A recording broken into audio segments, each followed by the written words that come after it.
سوچو. جنت کوئی ٹماٹر کی دکان نہیں ہے, جنت کوئی آلو پیاز کی دکان نہیں ہے. ہم نے بہت آسان طریقہ سمجھ لیا, جل سے کرو, پیر صاحب کو بلاؤ, ہاتھ پکڑواؤ, بہت بڑا کام کر لیا سنیت کا. یہ پیاز کے چھلکے ہیں, چھلکوں سے ایک وقت کی سبزی نہیں بنتی. چھلکوں کو ہٹاؤ, جب چھلکے ہٹیں گے تو گودا دکھے گا. اسی گودوں سے سبزی بھی بنتی ہے, اسی گودے سے گوشت بھی بنتا ہے, اسی گوشت سے اسی گودے سے پنیر کی سبزی بھی تیار ہوتی ہے.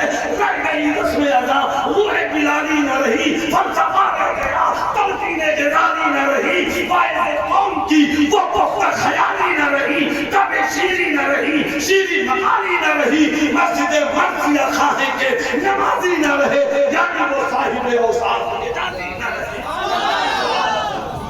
میں کبھی کسی پہ ذاتی طور پہ کمنٹ نہیں کرتا, اب میری یہ کمیت بھی نہیں ہے, مگر ہم نے بزرگوں کے کرم سے پڑھائی اس لیے نہیں کی ہے کہ اپنا ضمیر بیچے, پڑھائی اس لیے نہیں کی ہے کہ کسی کے بازار عقیدت کے جھوٹی الماریوں میں اپنے علم کا خزانہ رکھ دے.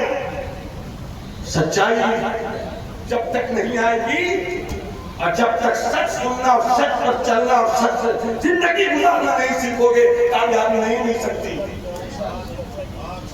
ذرا مسکرا کر بولو سبحان اللہ, تو تھوڑا آگے بڑھو. میں کہوں گا تم سے خلاصہ فرمائیے گا, غور سے سنیے گا میری اس بات کو. صدیق اکبر, ان سے بڑا کوئی جنتی ہوگا؟ ارے عمر سے بڑا کوئی جنتی ہوگا؟ حضرت عثمان سے بڑا کوئی جنتی ہوگا؟